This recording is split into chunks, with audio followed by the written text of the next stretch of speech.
புனிதர் டிசம்பர் 13 புனித லூசியா. பிறப்பு 286 சிசிலி, இத்தாலி. இறப்பு 304 சிராக்கூஸ். பாதுகாவல், பார்வையற்றோர், நோயுற்ற குழந்தைகள், விவசாயிகள், கண்ணாடி, இரும்பு, கத்தி, கதவு தயாரிப்போர், எழுத்தாளர்கள், வக்கீல், கண் நோயிலிருந்து, கழுத்து வலியிலிருந்து, இரத்தப்போக்கிலிருந்து. லூசியா என்ற புனிதர் இத்தாலியின் சிசிலி தீவில் சிராக்ஸா என்னும் ஊரில் 4ஆம் நூற்றாண்டில் பிறந்தவர். இவரது தாய் நீண்ட காலமாக தீராத நோயால் கஷ்டப்பட்டார். எனவே ஒரு நாள் அவரது உடல் நலத்திற்காக புனித ஆக்னஸ் திருத்தலத்தில் உருக்கமாக ஜெபித்தார் லூசியா. அன்றிரவு அவரது கனவில் புனித ஆகத்தா தோன்றி, உன் தாய்க்கு தேவையான உடல் நலனை பெற்றுக் கொடுக்க உன் மன்றாட்டே போதுமானதாக இருக்கும்போது என்னிடம் ஏன் வேண்டுகிறாய்? உனது விசுவாசமே உனக்கு போதும் என்றார். அதன் பின்னர் லூசியாவின் தாயும் முழுகுணம் அடைந்தார். இதனால் லூசியா பக்தியுள்ள கிறிஸ்தவளாக மாறினார்.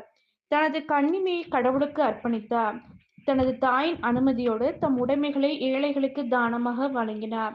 லூசியாவை ஏற்கனவே திருமணம் செய்து கொள்ள விரும்பிய இளைஞன் ஒருவன் இவரது புதிய தீர்மானத்தை கேட்டு கடும் கோபம் அடைந்தான். எனவே அவன் லூசியா ஒரு கிறிஸ்தவர் என்று சொல்லி ரோமை உயர் அதிகாரிகளிடம் அவரை கையளித்தான். இவர் கிறிஸ்தவத்தை புறக்கணிக்கவில்லை எனில் விலை மகளிர் விடுதிக்கு தள்ளப்படுவார் என எச்சரிக்கப்பட்டார்.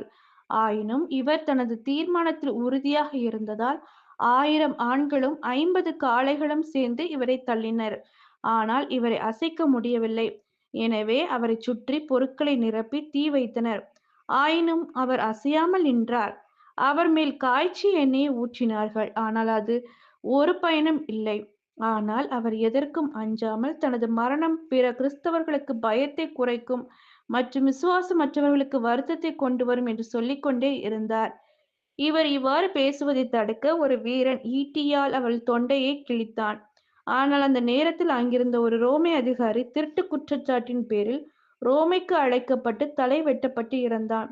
லூசியா இறுதி திருவருட்சாதனங்களை பெற்று மறைசாட்சியாக இறந்தார். இவர் இறந்தது ஏறக்குறைய கிபி 310ஆம் ஆண்டில் என்று சொல்லப்படுகிறது. பெரியவர்கள் புனித லூசியாவுக்கென இயற்றப்பட்ட பாடலை பாடி பவனியை வரவேற்று விழா கொண்டாடுகின்றனர். அன்று கிறிஸ்துமஸ் பரிசு பொருட்களும் இனிப்புகளும் வழங்கப்படுகின்றன.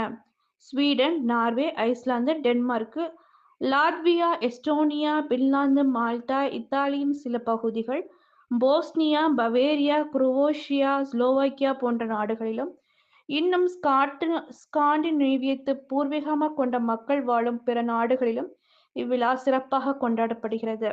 இவ்விழாக்களில் புனித லூசியா ஒரு இளம் பெண்ணாக மெழுகுத்திரிகள் மற்றும் இனிப்புகளுடன் பவனியில் வந்து மக்களை மகிழ்விக்கிறார்.